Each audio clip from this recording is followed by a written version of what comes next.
How does adultery affect divorce in Virginia? I've outlined three main ways in which adultery might affect a Virginia divorce.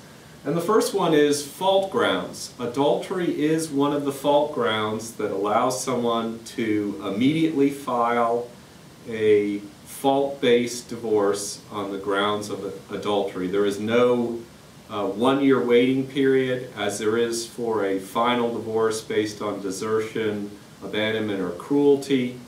So in theory at least, the divorce could be filed and granted without any particular waiting period.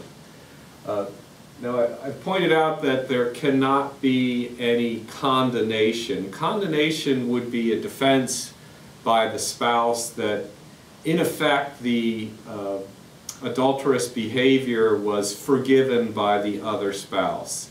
And this would be shown by the fact that the couple resumed living together as husband and wife, or had sexual intercourse after the spouse who was the victim of the adultery knew about the conduct. That could bar a spouse from obtaining a divorce by adultery. Now, the second aspect of adultery being fault grounds for a divorce in Virginia is that it does have a higher standard of proof than the standard divorce case burden of proof, which is the same as the standard civil case burden, which is a mere preponderance of the evidence. So if the judge finds something more probable than not, he can rule in that party's favor. The intermediate standard of proof in Virginia required for an adultery case is it must be proven by clear and convincing evidence.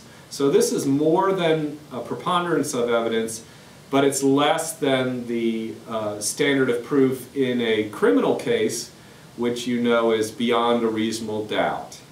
And in fact, you see this in intermediate standard of proof in civil cases where there is conduct that might be criminal, such as fraud or adultery or those kinds of conduct.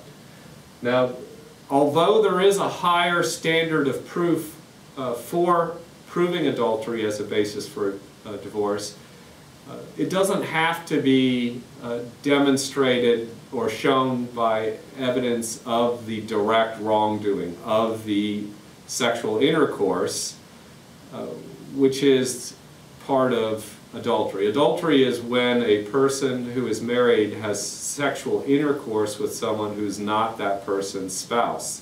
It's a heterosexual grounds. This can occur between same-sex partners because sexual intercourse only occurs between a man and a woman.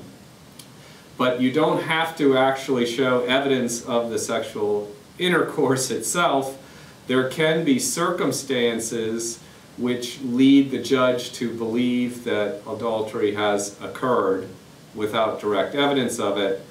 For instance, the classic case would be two people who have no other reason to meet are observed entering a hotel room repeatedly and leaving the hotel room the next morning.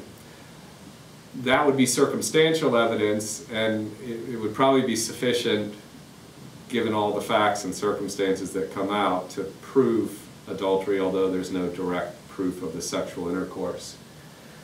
The second aspect of adultery in a Virginia divorce is support.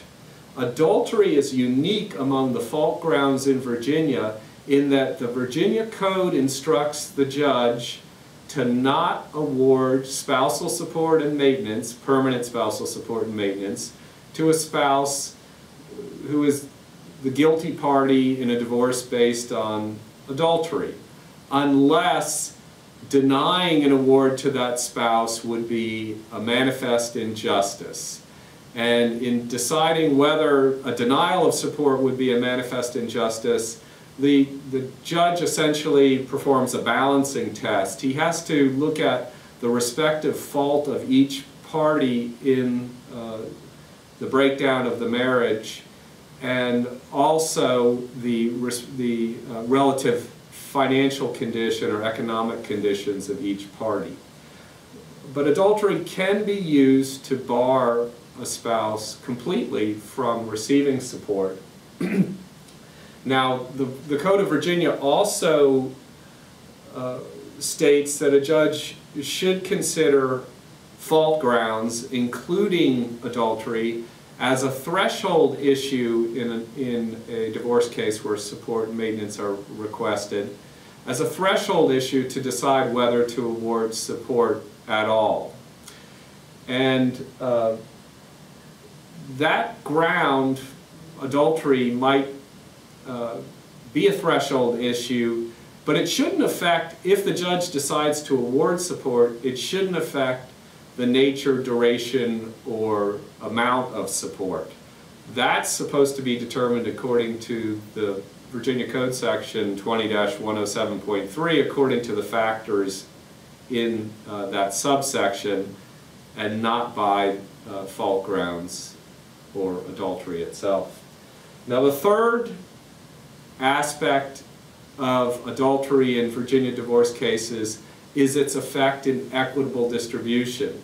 And again, the factors and circumstances leading to the dissolution of the marriage, including fault grounds like adultery, a felony conviction, cruelty, desertion, and abandonment, is a factor that the judge is to take into consideration in deciding how to divide up the parties' property and allocate their debts when performing equitable distribution.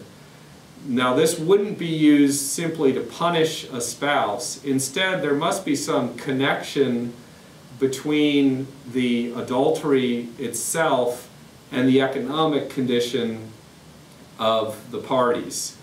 The idea in Virginia is that a husband and wife are partners in the marriage, and over the course of this partnership, each of them makes contributions, monetary and non-monetary, to the well-being of the family. So while it's important what ended that partnership, something that happened in a brief period of time that caused the end of the partnership wouldn't take away from the fact that the spouses have contributed to this partnership over the term of it, and wouldn't justify a complete denial of the benefits of that partnership. The other limitations that courts have put on the use of this factor is it can be used as far as it affected the well-being of the family or the mental condition of the parties. So the courts have read into this or imposed into this this relationship between the adultery and the economic condition. You should consult with your Virginia lawyer concerning how adultery might affect your divorce case.